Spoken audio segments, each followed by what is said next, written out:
4 जूनला जनता मोदींना रिटायर करणार, स्वातंत्र्य आणि लोकशाही धोक्यात आली, संजय राऊतांची मोदी आणि फडणवीसांवर तुफान फटकेबाजी। सप्टेंबर 2024 पर्यंत मोदी रिटायर होणार, अमित शहांना मोदी पंतप्रधान बनवणार, पंतप्रधान पदाच्या संदर्भात केजरीवाल यांचा खळबळजनक दावा, तर अरविंद केजरीवालांचा दावा भाजपने फेटाळला। काँग्रेसला मतदानासाठी मशिदींमधून फतवे, राज ठाकरेंचा आरोप, तर राज ठाकरेंनी केलेले आरोप खरे असल्याचा फडणवीसांचा दावा, काँग्रेसने मात्र मनसे आणि भाजपचे आरोप फेटाळले। गांधी आणि नेहरूंच्या विचारांनी ब्रिटिशांना हद्दपार केलं तर मोदी काय चीज आहे, शरद पवारांचा मोदींवर हल्लाबोल, पवार हेच ब्रिटिश मानसिकतेचे, पवारांच्या टीकेवर भाजपचा पलटवार। इम्तियाज जलील हे औरंगजेबाची औलाद, त्यांना उत्तर देत नाही, नवनीत राणांची इम्तियाज जलील यांच्यावर जहरी टीका। पैशांसाठी नथुराम गोडसेंची भूमिका करणं शोभतं का, अजितदादांचा अमोल कोल्हे यांच्यावर हल्लाबोल। राज्यसभेची ऑफर देणाऱ्या राजन साळवी आणि किरण सामंतांमध्ये जुंपली, किरण सामंतांचा आता थेट राजापूरमधून साळवींना आव्हान।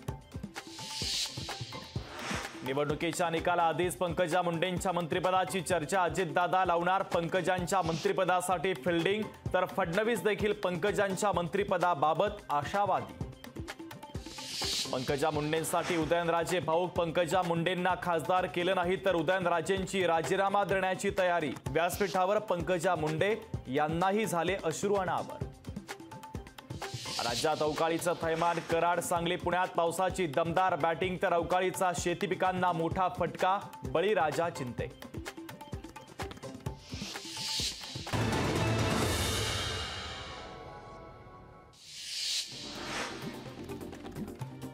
देशात पुढच्या 25 वर्षांमध्ये गरिबी राहणार नाही, स्वप्न पूर्ण करण्यासाठी एनडीएचा विजय व्हावा, नितीन गडकरींचं विधान।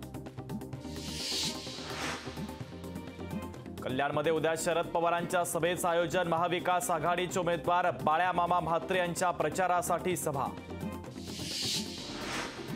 पवारांमुळे दिल्लीवर राज्य करण्याची संधी मिळाली होती, रोहित पाटलांचा अजित पवार यांच्यावर हल्लाबोल। मालेगावात पोस्टल मतदानापासून शेकडो कर्मचारी वंचित, मालेगावात निवडणूक आयोगाच्या अटी किचकट असल्याचा कर्मचाऱ्यांचा आरोप।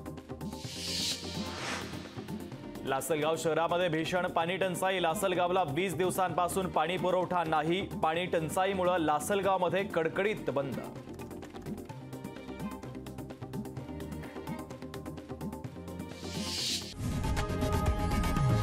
लोकशाही मराठी ऐका, पहा, जागरूक रहा।